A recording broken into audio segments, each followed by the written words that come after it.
생생하게 상생하며 YTN 라디오 생생경제. 안녕하세요. YTN 라디오 생생경제 김혜민입니다. 2년 전 구의역에서 스크린도어를 수리하던 10대 김모 군이 사망한 안타까운 뉴스 기억하시죠? 사고 이후에 스크린도어 보수 업무를 맡은 직원들의 임금이 평균 88% 오른 것으로 나타났습니다. 또 서울시는 구의역 사고를 계기로 지하철 승강장 유지와 관리 업무를 외주에서 직영으로 바꿨고요. 관련 일을 하는 직원을 올해부터는 정규직으로 전환했습니다. 1년 전 기자회견을 자청했던 김군 어머니의 모습이 떠오릅니다. 당시 김군 어머니는 우리 아이의 잘못이 아님을 제발 밝혀달라, 우리 아이를 억울하게 보내고 싶지 않다고 울부짖었는데요. 이런 변화들이 아들을 잃은 엄마에게 큰 위로가 될 수는 없겠지만 아들과 비슷한 처지에 있는 청년 노동자들이 조금 나은 환경에서 일할 수 있게 된다면 엄마에겐 아주 작은 위로라도 되지 않을까, 그런 생각이 들었습니다. 2018년 5월 23일 YTN 라디오 생생경제 지금 시작합니다.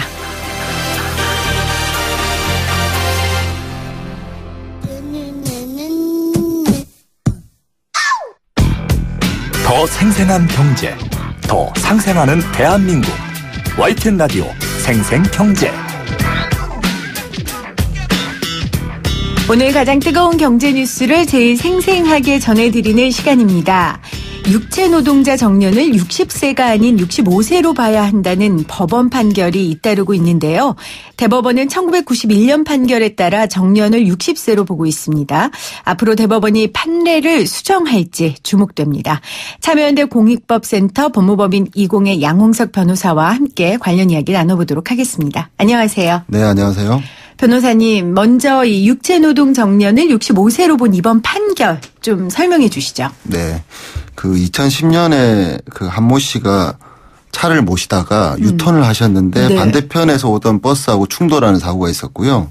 그 사고에서 이제 이 한 선생님이 비장이 파열되고 갈비뼈가 부러지는 중상을 입으셨습니다. 네. 그래서 이제 버스회사 상대로 버스 운송조합 상대로 이제 손해배상 청구를 한 사건인데요. 네. 뭐 다른 쟁점들도 많았습니다만 이 사건과 관련해서 지금 언론에서 보도가 많이 됐던 것은 1심에서는 육체 노동자 기준을 만 60세로 한 종전의 기준에 따라서 손해배상액을 산정을 했었는데요. 네. 항소심에서는 이제 65세로 봐서 이제 좀 더 이 한 선생님께 손해배상을 더해주라는 판결이, 네, 나왔습니다. 네. 그래서 이게 항소심에서 확정이 되면은 그냥 한 선생님 사건 하나로 끝날 수 있는데요. 이게 대법원으로 올라가게 되면은 60세 기준을 이번에 바꿀 수 있는 것이냐 아니냐에 대한 선례가 될 수 있을 것 같다는 생각이, 네, 듭니다. 2010년 3월에 사고가 났던 그 한 선생님이 당시 29세였습니다. 그러니까 그때 사고가 났을 때 이제 한 씨가 60세까지 일할 수 있는 것으로 보고 배상금을 책정하느냐, 아니면 65세까지로 보고 책정하느냐, 그게 관건이었는데, 네, 이제 65세로 판결이 난 거죠. 네, 그렇습니다. 그러면 이제 여기서 중요한 게 바로 그 소득을 얻을 수 있는 마지막 나이, 가동연한이라고 하는데, 이 나이를 65세로 늘리라고 판단한 게 이제 의미가 있는 거니까요. 어떤 측면을 재판부가 고려했다고 보십니까? 사실 뭐 주위에서 이제 경비하시는 분들이나 아니면 다른 노동하시는 분들 보면은 65세가 훨씬 넘어서는 어르신들도 사실 일을 많이 하시지 않습니까? 네. 그런 이제 현실하고 실제 손해배상액을 정할 때의 기준과의 괴리가 사실 컸습니다. 종전에 통상 60세를 기준으로 했는데요. 네. 이 괴리가 너무 크다 보니까 실질적으로 배상액이 적어지는 문제가 있었어요. 그래서 이제 이런 현실과의 괴리를 합리적으로 극복하기 위해서 재판부가 산업구조도 바뀌었고, 그리고 네, 기본적으로 예전보다 평균 연령이 굉장히 높아졌기 때문에, 그렇죠, 기대명이 굉장히 늘어난 점을 좀 감안을 했고요. 그리고 실제로 일을 하시는 분들이 많다는 거죠. 65세 넘어서도 일을 하시는 분들이 많은 현실을 고려하면은 60세는 너무 낮은 거 아니냐라는 현실적 고려를 해서 이번에 판례 변경을 한 것이 아닌가 싶습니다. 네. 그 기준 중에 하나도 연금 수급 연령이 65세로 변경됐다는 거. 네, 그렇습니다. 그것도 기준 중에 하나가 됐더라고요. 최근에 이와 비슷한 판결이 또 있었죠? 사실 65세를 기준으로 하느냐, 네. 아니면 60세를 기준으로 하느냐, 아니면 63세를 기준으로 하느냐, 이런, 구체적인 사건과 관련해서는, 법원에서 개별 사건마다 특수한 사정들을 다 고려해서 네. 꼭 60세에 한정하는 것은 아니었습니다. 그래서 65세 판결들이 드문드문 나오기도 했었습니다. 63세라고 본 경우들도 있었고요. 그래서 이제 예전에 그 60세 기준으로 일률적으로 하던 것에서 변화는 지금 과정에 있다라고 보시면 되고요. 그래서 최근에도 65세 판결로 본 그 사례들도 꽤 나오고 있습니다. 제가 이거 찾아보니까 2005년도에도 네. 이제 정년을 65세로 인정하는 판결이 나왔더라고요. 그러면서 네네. 2005년 기사에 지금까지 법원은 도시 육체 노동자의 정년을 60세 전후로 인정해 왔다. 이렇게 나왔으니까 아마 2005년부터 지금까지 아마 꾸준하게 이제 65세로 인정하는 판결들이 나왔었던 것 같아요. 근데 실질적으로 요즘 현실적으로 65세 넘어서 일하시는 분들이 우리 주변에 많으니까 네, 그렇습니다. 이제 이게 더 체감이 되고 더 실질적인 판결이다라는 생각이 들게 되는데요. 그렇다면 그동안 어떤 사건으로 어떻게 변화됐는지 제가 지금 2005년도 이야기를 하긴 했지만 조금 지표로 삼을 수 있는 판결들이 있었습니까? 지금 이 사건과 관련해서 전조가 될 만한 사건이 네. 있었는데요. 사건들이 있었습니다. 네. 뭐냐면은 그 농업 종사자들. 농업 종사자들. 그러니까 이제 농촌에서 일하시는 어르신들 같은 경우에는 60세가 넘어서 사실 다들 일을 하시기 때문에. 그럼요. 예를 들어서 61세가 된 그 농사 짓는 분이 사고를 당하셨으면은 계속 농사를 지을 수 있는데 보상을 안 해줄 것이냐와 네. 관련해서 논란이 있었고 그래서 63세까지 인정한 판결도 있었고요. 60세가 갓 이제 될까 말까 한 나이에 사고를 당하신 분의 경우에는 65세까지 인정한 판례들도 있었습니다. 그게 이제 농촌 사회가 예전에 비해서 60세 이상의 그 고령 인구들이 네. 노동에 실제로 종사하는 비율이 굉장히 높아졌던 것들을 90년대 초반부터 90년대 후반까지 실질을 반영하는 과정에서 그래서 농촌 인구의 고령화로 인한 농업 종사자의 가동 연한은 사실 일반적인 도시 일용 근로자와 달리 네. 65세로 인정하는 경우들도 꽤 많았습니다. 그것들이 이제 도시 일용 근로자에도 이제 일반화되기 시작하는 지금 조짐을 보이고 있다라고 보시면 되겠습니다. 그래서 그게 중요한 거군요. 그럼 제가 이제 궁금해지는 게 이런 육체 노동 하시는 분들 말고요. 의사나 뭐 이런 그 전문직들은 어떻게 측정이 되나요? 이제 일용 노동 같은 경우에는 이제 말씀하신 대로 60세였다가 이제 지금 문제되고 있는 65세 판결이 나온 것이고요. 네. 그 전에 직종별로 실제로 그러니까 가동 연한을 어떻게 설정할 것인지 판례들이 굉장히 세분화됐었습니다. 예를 들어서 프로 야구 선수 같은 경우에 투수의 경우에는 40세까지 가동 연한을 인정한 판례들도 있었고요. 개인 택시 운전자의 경우에는 예전에는 55세까지 인정하다가 60세로 인정하는 쪽으로 바뀌었고 지금은 그것이 65세 쪽으로 지금 움직이고 네. 있고요. 그리고 말씀하신 의사나 한의사 같은 경우에는 65세까지 인정하고 있고요. 65세요. 예, 소설가 같은 경우에는 65세까지 인정한 사례가 있었습니다. 그리고 법무사나 변호사는 70세까지 인정한 경우도 있었습니다. 그리고 네. 목사님들 같은 경우에는 네. 75세까지 인정한 경우도 있었고 70세까지 인정한 경우도 있었고 그보다 또 못하게 65세까지 인정한 경우도 있었습니다. 네. 그래서 다양하게 네. 해당 그 교회의 사정, 그다음에 목사님의 어떤 건강 상태나 당시에 어떤 그 목회자들의 어떤 숫자 이런 것들을 다 고려해서 하다 보니까 들쭉날쭉하긴 한데 직종별로 이렇게 세분화돼서 판례가 그동안 쌓여왔습니다. 그러면 저같이 이제 정년이 보장돼 있는 회사를 네. 다니는 사람들은요. 직업은 PD기는 하지만 직장인이잖아요. 네. 이런 사람들 경우는 어떻습니까? 정년이 보장되신 분들은 네. 기존에도 네.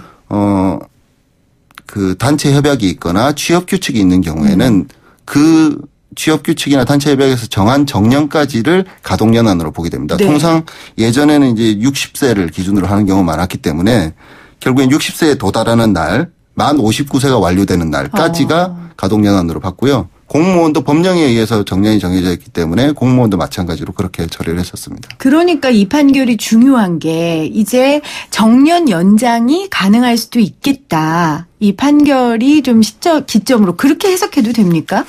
영향을 좀 줄 수 있다. 이 판결로 인해서 이제 이 사건이 만약에 대법원에 가서 네. 대법원이 도시일용 근로자의 가동 연한을 65세로 변경한다라는 판례 변경을 해준다라고 하면은 그 부분이 시작된다라고 볼 수 있습니다.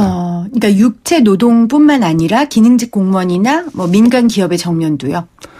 바로 바뀌지는 않을 것 네. 같고요. 이제 민간 기업이나 기능직 공무원 같은 경우에는 특히 공무원의 정년 같은 경우에는 예산이나 법령 문제가 좀 있는 거고요.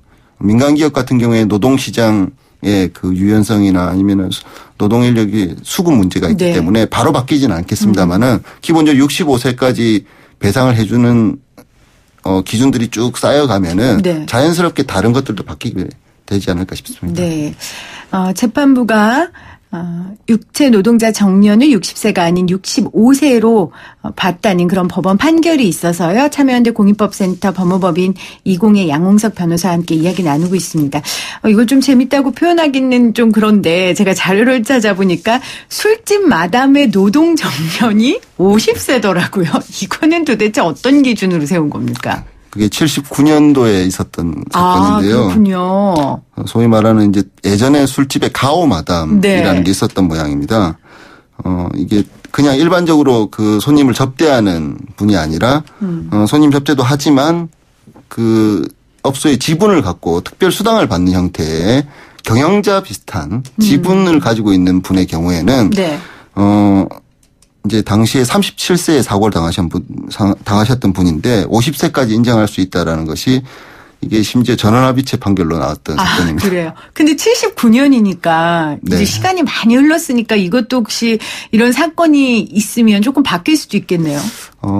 이 직종이 좀 특성이 있기 네. 때문에 50세보다는 조금 높겠습니다만은 65세까지 갈지는 모르겠습니다. 그렇군요. 그러면 뭐 연예인이나 뭐 이렇게 조금 불안전한 사람들은요. 네. 그런 경우에는 어떻게 됩니까? 연예인이나 특수한 직종에 있는 분들 같은 네. 경우에는 이런 일반적인 그 연한을 산정하기 어렵고요. 네. 개별적으로 구체적인 사정을 봐서 산정을 합니다. 그래서 예를 들어 여배우다라고 하면 여배우의 가동연한이 언제까지냐, 이게 40세까지로 볼 것이냐, 45세로 볼 것이냐, 아니면은 60세, 70세로 볼 것이냐는 그 배우의 활동, 그 전의 활동 경과, 그리고 네. 앞으로의 활동 가능성, 뭐 수상 경력, 그 다음에 출연 횟수 이런 것들을 다 고려해서 구체적으로 산정하기 네. 때문에 일반화하기는 좀 어렵습니다. 네.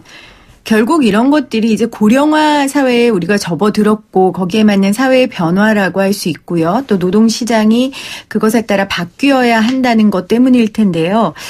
이 노동 정년의 상승, 그러니까 노동 정년이 길어지면 길어질수록 기업들도 바뀌어야 하는 제도적 보완들이 있을 거 아닙니까? 예를 들어 임금 피크제라든지 네. 유연 근무제라든지 어떤 것들이 좀 보완돼야 될까요? 제도적으로. 개인적으로는 정년이 는다고 해서 임금 피크제나 네. 유연 근무제나 탄력 근무제 이런 것들을 하면 안 됩니까? 네. 안 하는 방향으로 네. 하면 공익법센터 변호사님이시니까요. 네. 네. 했으면 네. 좋겠습니다만은 네. 아무래도 기업들이 정년이 늘어나다 보면은 임금으로 인한 부담이 크기 때문에 그 부분에 대해서는 아마 노동시장의 유연성 측면에서 좀 바뀌지 않을까라는 생각이 들고요. 네. 오히려 이것보다는 그 AI나 네. 이제 산업 구조가 변하면서 예전처럼 사람이 노동으로 해서 무언가를 생산하는 시대가 이제 가고 새로운 시대가 오고 있기 때문에 네. 그것과 관련된 그 임금 구조가 변하는 것이 더 빨리 오지 않을까라는 생각이 듭니다. 네. 노동시장이 그게 더 빨리 올 것이다, 변화가. 네. AI에 관련된. 그렇죠. 없어지는 직업도 있을 거고요. 네, 그렇습니다. 일이 단축되는 그 직종도 많을 거고요. 네, 그렇습니다. 그러면 소송을 거는 그 노동자들도 좀 많이 있겠네요. 기업과 노동자가. 아마 꽤 있지 않을까라는 생각이 드는데요. 네. 그거는 이제 산업 구조가 바뀜에 따라서 노동의 형태가 바뀌는 것이기 때문에 노동의 형태가 바뀐다고 해서 예를 들어서 아예 직장이 없어진다거나 임금이 하락한다거나 이렇게 될 것인지 아니면은 그것이 아니라 형태만 바뀔 뿐이지 네. 노동 급여 수준이나 아니면은 근로 시간은 그대로 유지되거나 아니면 더 나아지는 방향으로 바뀔지는 모르겠습니다. 네. 더 나아졌으면 하는 것이 바람입니다. 그렇죠. 4867님 또 바로 문자 보내주셨어요. 이 신규 고용을 줄이지 않을까요 하셨어요. 그러니까 아무래도 노동 연한이 길어지면 그만큼 이제 신규 고용을 회사에서 줄일 테니까 맞습니다. 이런 우려들도 있죠.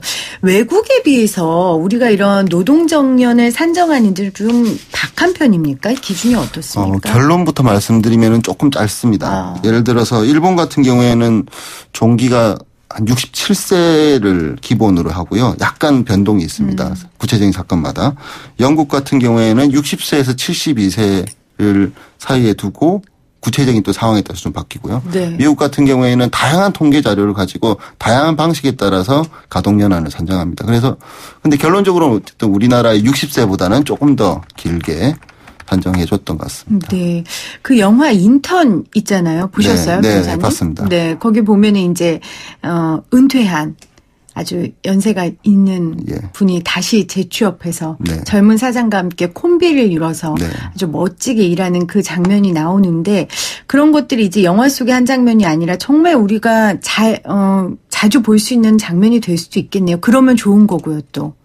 지금도 이제 그런 형태의 시니어 노동을 어떻게 활성화할 것인지에 대해서는 논의가 좀 있는 것 같고요. 아마 가동연한 문제가 이렇게 바뀌게 되면은 그것에 따라 아마 사회 변화가 크게 있을 것 같습니다. 그렇죠.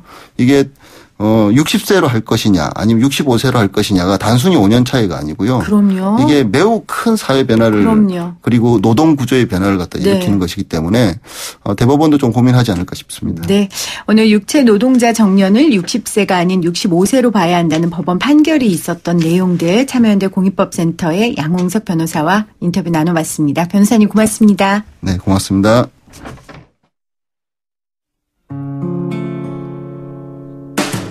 YTN 라디오 생생경제에서 여러분께 드리는 선물입니다.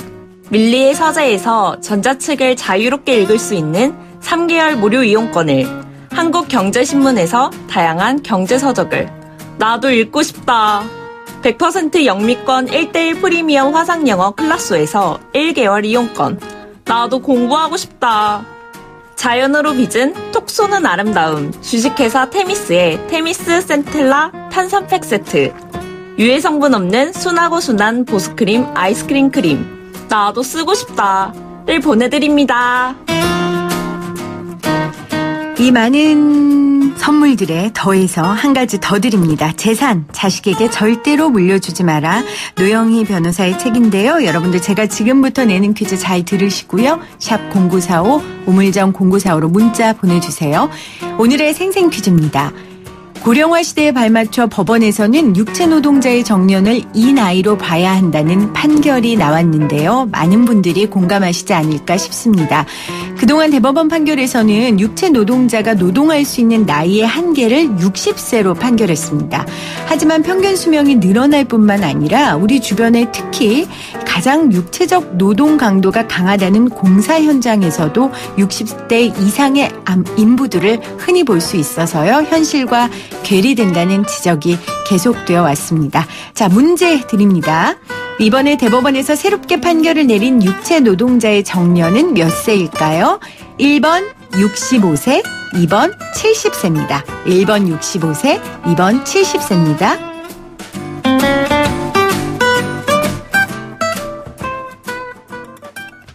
생생하게 상생하며 YTN 라디오 생생경제는 방송통신위원회의 방송통신발전기금을 지원받고 있고요. 포스코와 함께합니다. 저는 2부에 다시 올게요.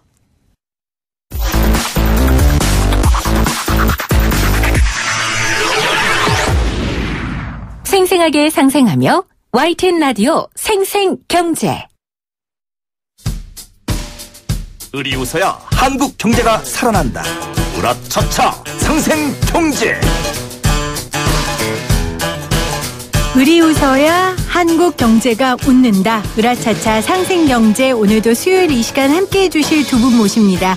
민생경제연구소 안진걸 소장, 개그맨 정범균 씨 나오셨어요. 안녕하세요. 안녕하세요. 반갑습니다. 네, 두 분 운전하세요? 그럼요. 오늘도 운전해서 왔죠. 네, 우리 수장님은? 예, 저도 여기저기 많이 다녀야 돼서 운전하는데, 이제 저녁 약주하면 꼭 대리기사님들 그렇죠. 자주 모시고 갑니다. 너무너무 고마운 분들이죠. 소장님이 대리기사님을 모시세요? 예, 왜냐면 음주운전을 막아주고 운전이나 사직 폐혈을 막아주는 맞아요. 가장 공적인 그런 서비스라고 감히 생각해 보이게 되더라고요. 네. 정말 우리가 운전하고 운전대 잡을 수 없을 때 우리가 제일 도움을 많이 받는 분들이 바로 대리기사님들인데요. 오늘 우리가 이 대리기사님 이야기 하는 거 벌써 눈치 채셨을 거예요. 오늘 으라차차 주인공을 소개하겠습니다.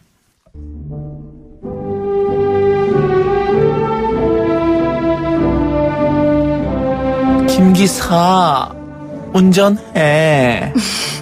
저는 김기사가 아닙니다.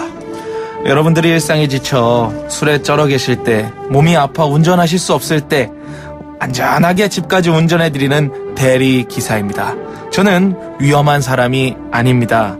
당당하게 일하고 돈을 버는 노동자입니다. 저는 대리기사입니다. 우리의 존경과 사랑을 담아 띄워드리는 음악에 맞춰서 주인공 모셔봅니다. 전국 대리기사협회 김종용 회장 나오셨어요. 어서 오세요. 예, 반갑습니다, 여러분. 반갑습니다. 감사합니다. 반갑습니다. 협회 이름 그대로 전국의 대리기사님들 대신해서 오늘 이 자리에 나오셨어요. 할 이야기가 참 많은데 협회에 총 몇 명 정도의 대리기사님이 가입돼 있으세요? 아직은 그렇게 많지는 않습니다. 한 1000여 명 정도가 저희 회원으로 가입이 되어 있는데 아직 활동이 많이 좀 미진한 게 많습니다. 그러면 우리나라에 등록돼 있는 대리기사님이 몇 분이나 되세요? 등록되어 있다는 개념 자체가 사실 없는 거고요. 아직 관련 법과 제도가 없다 보니까 공식적인 통계라든가 추정치는 존재합니다만 그래서 저희들이 그 현장에서 활동을 추정하는 추정치가 한 20만에서 25만 명 된다 이렇게 보고 있습니다. 진짜 많네요. 네. 정말 많네요. 그게 왜 그러냐면 일단 전국에 밤에 운전하시면서 약주하시는 국민들이 많고 우리나라가 이제 술을 아주 사랑하는 분들이 많잖아요. 그리고 음주운전 해서는 안 된다는 인식이 아주 보편화돼 있어요. 대리기사님들 서비스가 막 늘어나고 있는 추세죠. 그리고 실업이 많기 때문에 당연히 대리기사라도 해야 된다 해서 전업으로 대리기사님 하시는 분들은 한 15만 명 안팎으로 추정되고요. 근데 더블자 힘드니까 어떤 경우에는 사회적 양극화 힘드니까 쓰리잡까지 해가지고 그렇게 두 번째 직업, 세 번째 직업으로 하시는 분들까지 하면 한 20만 명에서 25만 명까지 추정이 되는 거죠. 회장님도 현재 운전을 하고 계세요, 대리기사로? 예, 그렇습니다. 가급적 더 열심히 뛰려고 노력하고 있습니다. 우리 김종희 회장님 저번에도 어디 방송국 한번 가셨는데 보니까 방송 끝나자마자 콜 받아가지고 이른 저녁부터 약주 드신 분들 챙기고 운전도 하시고. 보통 이제 회장님 직책이면 안 하실 텐데. 보통 이제 노조 회장들이면 이제 그 조합비에서 월급이 좀 나가거나 생계가 됐는데 아직 그렇게 하실 수가 없으신 거죠. 물론 이제 회비가 저희들이 들어옵니다만 아직 그렇게 많이 활성화되어 있지 못한 속에서 그걸 또 제 활동비로 쓰기는 좀 사실 좀 염치가 없죠. 근데 제가 알기만 해도 회장님 지금 회장 이름을 달고 활동하신 게 벌써 한 3, 4년 되지 않으셨어요? 8년째 되고 있습니다. 세상에 8년째 이런 대리기사님들의 목소리도 대신하고 현업도 하셔야 되니까 쉽지 않으실 텐데 안 소장님 이 대리기사님들 고용 형태가 궁금해요. 예, 그 유명한 특수고용 노동자입니다. 우리 범균 씨 우리 특수고용 노동자 누구누구 했는지 기억해요? 일단 제가 특수고용 노동자 아닙니까? 그렇죠. 우리 선생님들도 일종의 자영업으로 분류되어 있으니까 그러면 저희도 안 되고 언제 어떻게 우리 으라차차 상생경제에서도 언제 날아갈지 모르는 건 저예요. 한번 저기 우리 PD님 그 희극인들 실제로 특수고용 노동자예요. 왜냐하면 그 직업으로 딱 그 안정된 직장에서 근로계약을 맺고 4대보험을 받고 급여를 안정적으로 받는 게 아니라 그때 필요에 의해서 또는 인기가 심지어는 인기가 떨어지면 연락도 못 받고 그러는데 4대보험도 안 되고 그래서 한 1년 급여가 1,000만 원도 안 되는 분들도 수두룩한 걸로 나오잖아요. 조사에 그 이야기 우리가 다루도록 하고요. 근데 우리 이제 이런 분들은 프리랜서라고 생각하고 우리가 이제 특수고용 노동자라고 하는 게 택배 기사님들 뭐 이런 분들은 회사에 소속돼 있으니까 그냥 일반 노동자인 줄 알았는데 아니다. 근데 지금 우리 대리기사도 전부 다 자영업자로 분류가 되어 있습니다. 그러니까 우리가 이렇게 앞뒤가 똑같은 전화번호 이렇게 연락을 하면 우리는 거기에 속해 있는 분들인가 이렇게 생각하시는 분들도 있는데 실제로는 거기에 속해 있는 정규직 직원들은 거의 없고요. 전화 받는 분들 일부 외에는 다 다 자영업자, 소사장, 프리랜서로 분류되어 가지고 월급도 안 나오고 사대보험도 안 됩니다. 그래서 기본적으로 이제 저희가 보통 대리기사님들 모시게 되면 2만 원, 3만 원 내잖아요. 좀 네. 짧은 거리는 15,000원 정도 내시고 택시비보다 더 싸. 맞아요. 저도 깜짝 놀랐어요. 한번 대리기사님 보고 네. 깜짝 놀랐어요. 그러니까 이제 거기서 또 한 20% 정도를 그 대리기사 회사가 땡땡땡땡 네. 땡땡땡땡해서 이렇게 또 스스로 떼갑니다. 그러니까 저분들 소득이 많지가 않아요. 근데 그게 4대 보험이 안 되잖아요. 네. 그러니까 이제 그런 문제점까지 2중 3중으로 고통을 겪는 분들이라고 그래요. 보시면 될 것 같습니다. 오늘 우리가 그런 이야기 하려고 모였는데요. 네, 특수고용 노동자라고 네. 일단 분류가 되고 있습니다. 처우가 그러면 굉장히 다를 것 같아요. 기사님들마다. 근데 이 처우라는 게 본인이 뛰는 만큼 달라지는 거죠. 네. 그러니까 이 대리기사들이 투잡, 쓰리잡, 전업 그리고 뭐 광역기사, 네. 업소기사, 지역기사, 법인기사 네. 이렇게 다양한 형태로 존재하는데요. 그 워낙 전체적으로 수입 자체가 작다 보니까 서로 어떤 명목의 이름으로 존재하는 기사를 한다 할지라도 대우가 달라질 만큼의 여유가 있지가 못합니다. 다들 어려운 거죠. 그럼 제가 궁금한 게 택시 요금은 딱 정해져 있잖아요. 그렇죠. 예. 그럼 대리기사 요금은 회사별로 다 달라요? 그러니까 택시 같은 경우는 이게 그 공공요금으로 묶여 있어가지고 네. 그렇게 돼 있는데 대리운전은 관련 법과 제도가 없어요. 네. 다시 말해서 매일 밤이면 거의 6, 70만 명의 일반 시민들이 네. 대리기사들이 움켜쥔 핸들에 의존해서 집에 돌아가는 게 현실인데 네. 아직 관련 법과 제도가 없다 보니까 대리기사는 법적으로 유령의 존재로 돼 있습니다. 근데 왜 없어요? 20만 명이나 되는데. 그러니까 그게 저희들이 그래서 그 문병호 의원이나 이번에도 원혜영 의원을 통해서 대리운전법을 입법 발의를 부탁을 드려놨고 네. 국회까지 그게 올라가 있어요. 근데 뭐 현실적으로 지금 대한민국 국회라는 게 거의 그 불임 국회 아닙니까? 그러다 보니까 법이 전혀 만들어지지 못하고 있고 이러다 보니까 법적 근거가 없다 보니까 이 국가기관이나 정책당국에서 이거 공공요금이라든가 또는 표준요금제를 만들어서 이거를 좀 체계적이고 합리적으로 조정할 수 있는 그런 여지가 없는 거죠. 그럼 궁금한 게 저는 이제 만약에 사고가 나면 네. 만약에 이제 기사님이 몰던 차를 사고가 나면 그럼 뭐 땡땡땡땡 그 회사에서 다 책임을 집니까? 그러니까 이게 아까 그 안 처장님께서 말씀하셨지만 네. 대리기사가 이 형식상으로는 특정 업체에 소속이 돼 있어요. 네. 근데 업무라든가 시스템상 대리기사가 특정 업체에 소속돼야 될 이유가 없어요. 네. 왜냐하면 요즘은 다 스마트폰에 있는 그 그렇죠. 어플, 그죠. 소위 말하는 플랫폼이라는 이것만 있으면 사실 되기 때문에 네. 프로그램사와 대리기사 직거래하면 되는데 업체들은 그렇게 하고 있지는 못하게 하고 있는 거죠. 다시 말해서 기사를 통제하고 기사들한테 일정 부당이득을 뜯기 위해서 억지로 업체에 소속을 시켜놨어요. 사실 아무런 관계가 없는 거예요. 그럼 사고가 나면 그 업체가 책임도 안 지고 그럼 가둬만 두는 거예요? 대신 그 대리기사들한테 업체에서는 대리보험료를 납부 받아가지고 네. 그중에 일부는 물론 착복을 하고 그중에 일부를 질 낮은 대리보험에 가입을 시켜서 그 보험을 통해서 사고에 대비하고 있는 거죠. 그래서 제가 대리운전 이렇게 서비스 요청하면 실제 이렇게 문자가 오잖아요. 네. 어느 기사님이 배정되었습니다. 맞아요. 보면 보험이 가입됐다고 되었는데 회사가 보험료를 내는 게 아니라 우리 기사님들이 아까 말한 것처럼 20% 수수료를 떼고 남은 돈으로 또 보험료 한 5, 6만 원 안팎돼요 매달. 요즘 한 12만 원, 10만 원 올라버렸어요. 그렇게 올라갔을 거예요. 그래서 그걸 또 본인이 납부하셔야 되니까 안 그래도 서울노동권익센터라고 서울시 부설 노동권익센터에서 김종룡 회장님 계신 전국 대리기사협회하고 309명 대상으로 조사를 하셨더라고요. 네. 그러니까 평균 급여가 185만 원 정도밖에 안 됩니다. 그런데 그중에 보험료 내고. 보험료 그러니까 내고. 거기다가 수수료하고 아까 말씀드린 그 어플 네. 그 대리 서비스를 연결해서 어플이 있어요. 이렇게 우리가 신청하면 네. 콜이 딱 뜨게 하는 그래서 얼른 그걸 누르면 이제 저분들이 오잖아요. 뭐 네. 카카오 택시 할 때도 그런 것처럼 네. 그거 수수료 프로그램 사용료 보험료 등 내면 아까 이제 20% 낸다 그랬잖아요.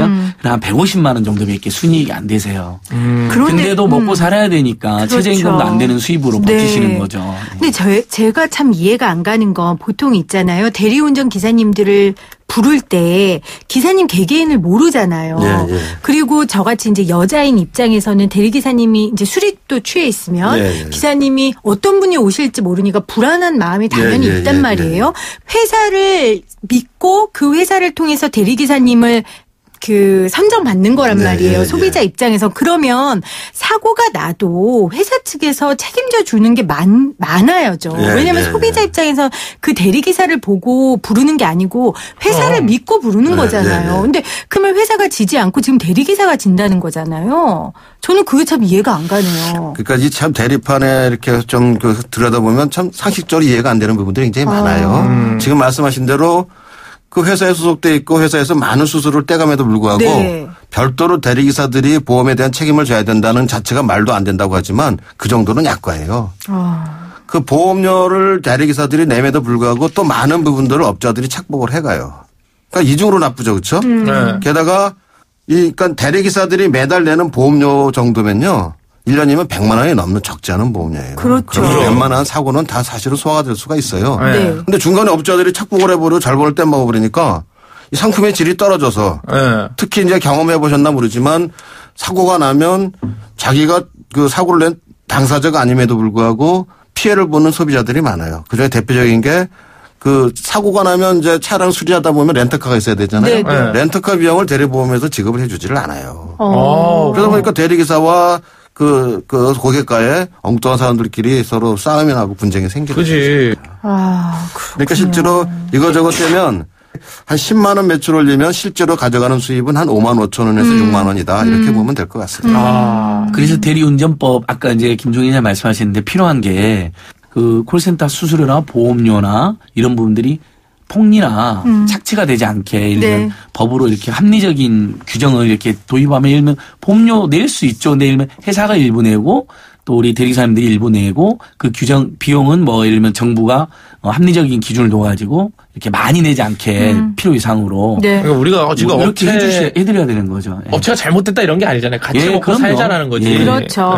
근데 아까 말씀하신 대로 범균 씨 말대로 업체가 잘못했다라고 말을 하지 않으려면 이제 정부에서 이런 부분들의 가이드라인을 제시하고 보조를 해줘야 돼요. 그래서 이제 정부가 다음 달에 보험 설계사나 골프장 캐디 또 택배기사 우리 대리기사님과 같은 특수고용직 노동자 지위를 부여하는 가이드라인을 내놓는다고 하는데 이게 사실 뜻은 좋지만 막상 일을 하는 현업에 있는 분들은 이것도 좀 부담이 된다고 하더라고요. 어떤 부분이 그러세요?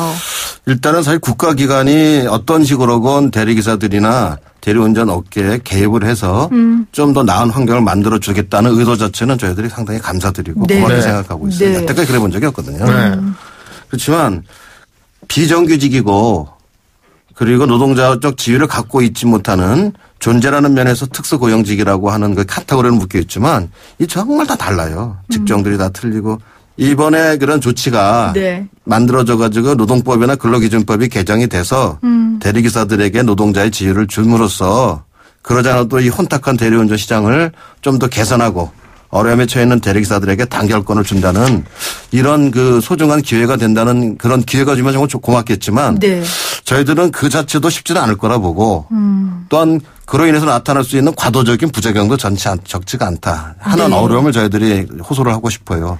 취지는 좋지만 이런 부분들이 정말 현장에서 나타나고 있는 여러 가지 목소리와 실태를 철저히 사전 조사를 하고 실태 조사를 해서 현장에 맞을 수 있는 정책으로 정책이 되기를 바라는 게 저희들이 바람인데 그에 대한 기대와 함께 여러 가지 이제 우려를 갖고 있는 거죠. 근데 한번 지지난번에 근데 우리 으라차차 방송에 이제 택배연대 노조 위원장님도 오셨었거든요. 근데 택배기사님들이 깨알같이 흩어져 계실 때보다는 그래도 택배 노조를 만드셔가지고 어쨌든 같이 집단적으로 항의도 하고 처우 개선 요구하니까 조금씩 그래도 효과가 있으신 거거든요. 그러니까 지금 대리기사편이 임의조직이잖아요. 근데 이러면 이제 정부가 이런 특수고용 노동자들에게 노동자 결생의 권리라도 이렇게 인정을 하고 산재보험이나 고용보험, 이제 고용보험 실업했을 때 산재는 다쳤을 때 사회적으로 보호를 해주는 건데 그것만이라도 예를 들면 업체와 노동자들이 합리적 분담해서 내게 한다면 많이 개선이 될 거예요. 왜냐하면 그래서 이제 대리사님들이 노동조합이나 뭐 협회로 다 모여가지고 전국에 다 이제 임의가입이니까 어차피 의무가입은 아니지만 또 그 대리기사 그 업체 협의회가 있을 거예요. 거기랑 같이 교섭해서 합리적으로 처우 개선도 하고 보험료도 분담하고 이 대리기사 서비스 시장은 그냥 죽는 시장이 아닙니다. 오히려 더 늘어날 그렇죠. 겁니다. 근데 이제 말씀하신 것처럼 늘어나고 전국에 지금 벌써 20만 명이 있는데 이제 이들을 회사의 노동자로 들어가서 회사에서 이들에게 이제 산재보험도 넣고 뭐 넣게 되면 비용이 회사에선 발생한단 말이에요. 그죠. 그러면 현재 대리기사로 일하고 있는 20만 명을 회사에서 커버하지 않을 거란 말이에요.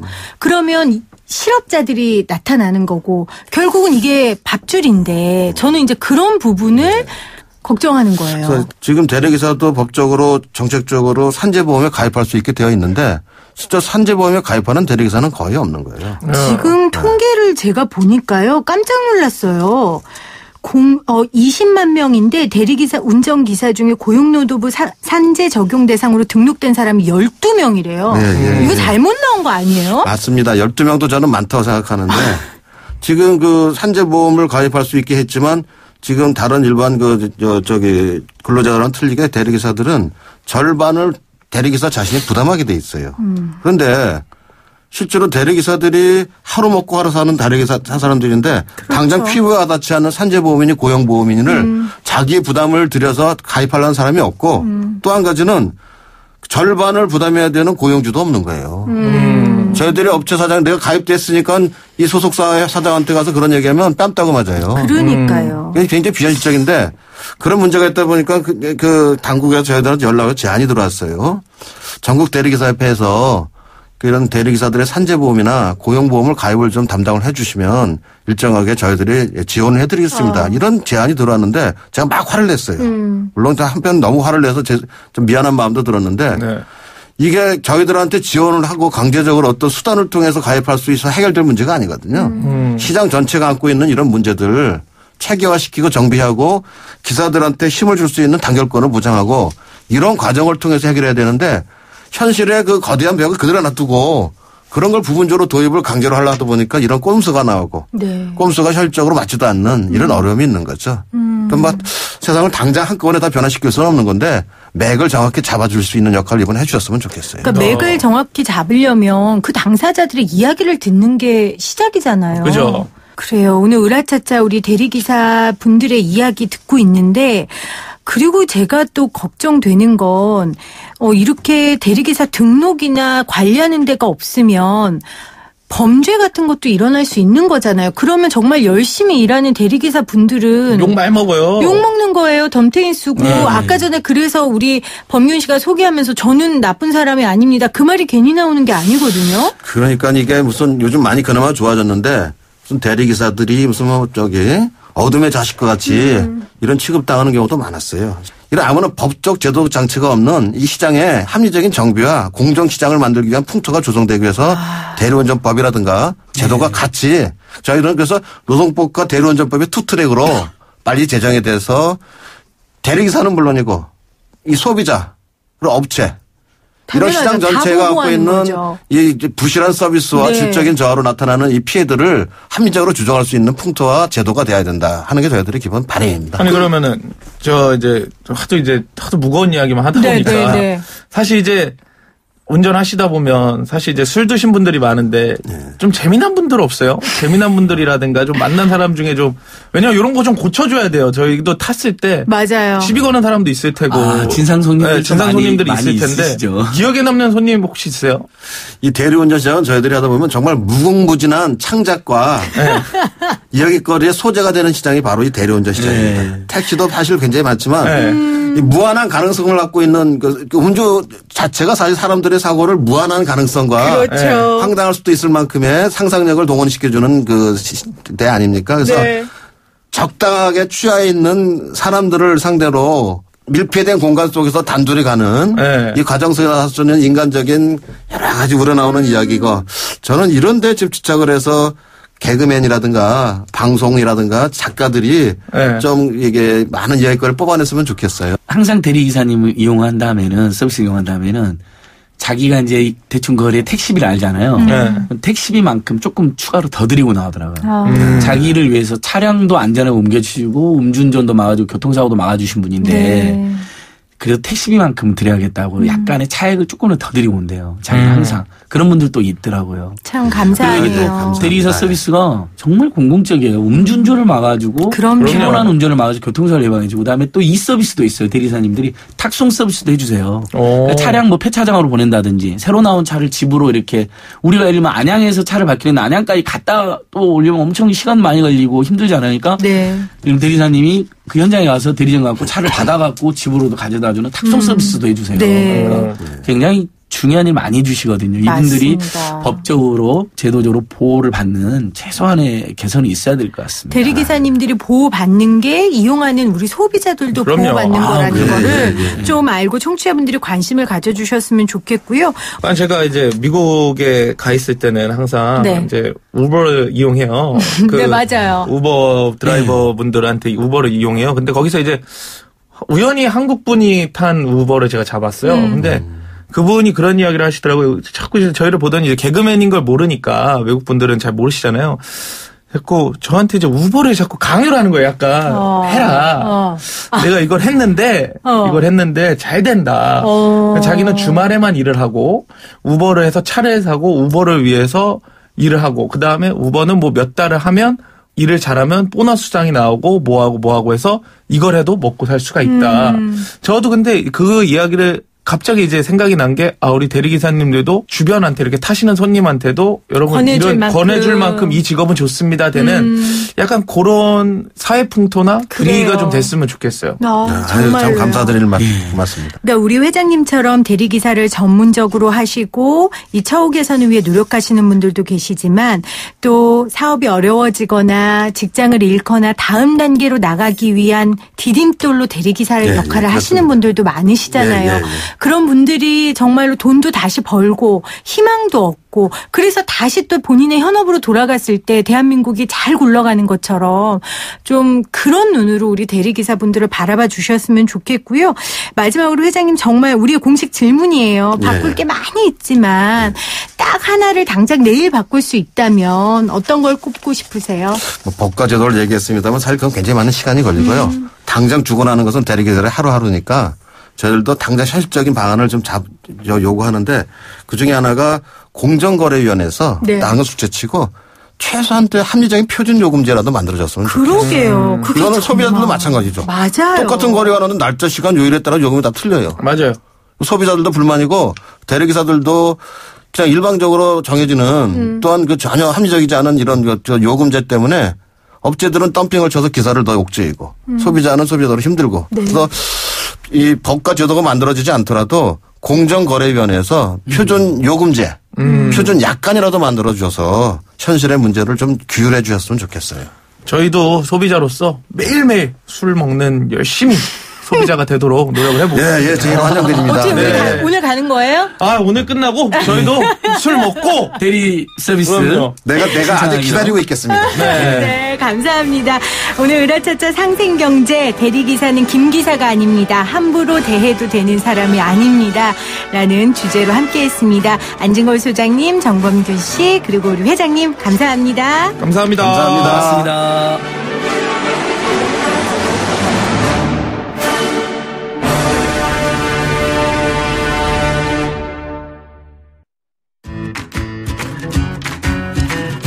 YTN 라디오 생생경제 함께 하셨습니다. 문자로 여러분들 정답 많이 보내주셨어요. 2471님 65세 법으로는 인정이 됐지만 정직한 노동하는 사람은 온몸이 아파서 힘들어요 라고 보내주셨습니다. 5252님 65세 청취자에게 알아듣기 좋게 발음하는 DJ님 노력 감사드립니다. 최미영님 하셨는데 격려해 주셔서 감사해요. 저 오늘 오프닝에 말 실수해서 좀 좌절하고 있었거든요. 근데 이렇게 격려해 주시네요. 고맙습니다. 9918님 안진걸님 언제 일본에서 오셨어요 하셨는데 안진걸 소장님 지인이신가 봐요. 일본에 우리나라 촛불 집회 관련해서 강의하러 다녀오셨는데요. 또 그 이야기를 아시네요. 또 2116님 지은 지 25년 아파트 수도배관 교체 공사 중이어서 장비로 땅 파는 소리 많이 시끄럽지만 깨끗한 물 먹을 수 있게 돼서 감사하면서 라디오 볼륨 더 크게 올리고 듣고 있습니다. 이렇게 보내주셨네요. 5284님 65세 정답.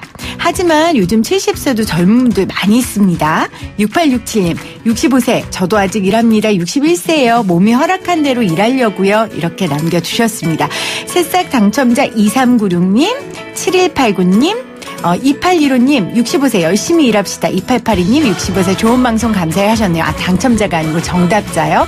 여러분들 오늘 보내주신 모든 분들께 감사드리고요. 저는 내일 이 시간 다시 오도록 하겠습니다. 이 프로그램은 방송통신위원회의 방송통신발전 기금을 지원받고 있고요. 포스코와 함께합니다.